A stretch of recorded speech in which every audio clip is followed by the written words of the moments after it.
মেয়েটার পরীক্ষা, তাই আজকে সে আর রিভিউ দিবে না, আজকে রিভিউ দিব আমি। উফ, খেতে কী যে মজা!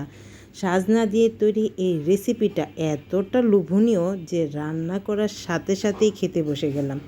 আর তোমরাও আমি শিওর এরকম রান্না করার সাথে সাথেই খেয়ে নিতে ইচ্ছে করবে, কারণ এটা খেতে এতটাই টেস্টি।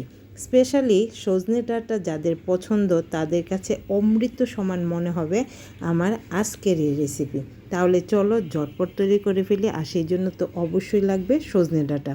তো দেখো সজনে ডাঁটা নিয়ে এসেছি, আর সজনে ডাঁটাটা কত ভালো করে আমি খোসাটা ছাড়িয়ে নিচ্ছি। অনেকের তো দেখি সবুজ অংশটা থাকে তাও তাদের বাছা হয়ে যায়, কিন্তু আমার কাছে মনে হয় সজনে ডাঁটা খাওয়ার স্বাদটা অনেকটা কিন্তু বাছার উপর নির্ভর করে। যদি একটু বেশি ভালো করে বাজি তাহলে সেদিন মনে হয় খেতে একটু বেশি ভালো লাগে, আর কম বাছা হলে সেদিন মনে হয় খেতে একটু কম ভালো লাগে। জানি না এটা আমার কাছে কিনা নাকি তোমাদের কাছেও, সেটা কমেন্ট করে জানি।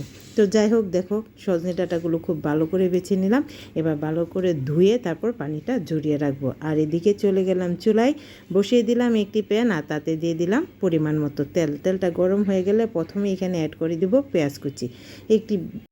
একটু বেশি পরিমাণে পেঁয়াজ কুচি দিয়ে দিলাম। এবার পেঁয়াজ কুচিটাকে খুব ভালো করে ভেজে নিব। আর ভাজার একটা পর্যায়ে এখানে আমি দিয়ে দিব খুব অল্প পরিমাণে আদা রসুন পেস্ট। একসাথে আদা রসুন পেস্ট করে রেখেছি, সেটা দিয়ে দিলাম। কিন্তু আদা রসুন পেস্টটা আমি একদম অল্প পরিমাণে দিলাম, কারণ সজনে ডাঁটার যে নিজস্ব ফ্লেভার সেটা যেন কোনো মতেই নষ্ট না হয়। সজনে ডাঁটার যে নিজস্ব ফ্লেভার সেটা আমার অনেক বেশি পছন্দ, মনে হয় সেটা দিয়ে মনে হয় আমি এক থাল ভাত খেয়ে নিতে পারবো। তো যাই হোক, সব কিছু খুব ভালো করে ভেজে নিয়েছি কাঁচা গন্ধ চলে যাওয়া পর্যন্ত। এরপর দিয়ে দিলাম অল্প পরিমাণে পানি, কারণ শুকনো মশলা অ্যাড করব। তো দিয়ে দিলাম হলুদ গুঁড়ো, শুকনো মরিচের গুঁড়ো, ধনে গুঁড়ো এবং জিরে গুঁড়ো, সবগুলো দিয়েছি আমি হাফ চামচ করে। আর দিয়ে দিলাম পরিমাণ মতো লবণ। এবার মশলাটাকে খুব ভালো করে কষিয়ে নিব।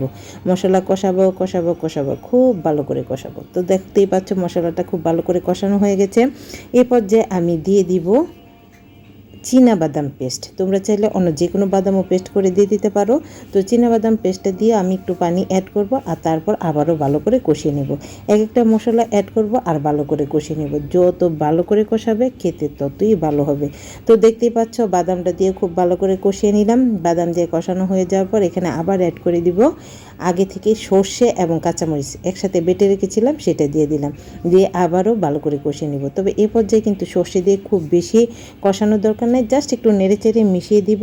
আর তারপর যখন তেলটা রিলিজ হয়ে যাবে, দেখতে পাচ্ছ আমার কিন্তু মশলা খুব ভালো করে কষানো হয়ে গেছে, চারিদিক থেকে তেল রিলিজ করে দিয়েছে। আর মশলাটা দেখতে এখনই কতটা লোভনীয় লাগছে, তাই না? ঠিক তেমনই সম্পূর্ণটা রান্না হওয়ার পর খেতে কী পরিমাণ অসাধারণ হয়। তোমরা কিন্তু এই ভিডিওটা দেখার সাথে সাথে বাজারে চলে যাবে, সজনে ডাঁটা কিনে নিয়ে আসবে আর তৈরি করে ফেলবে।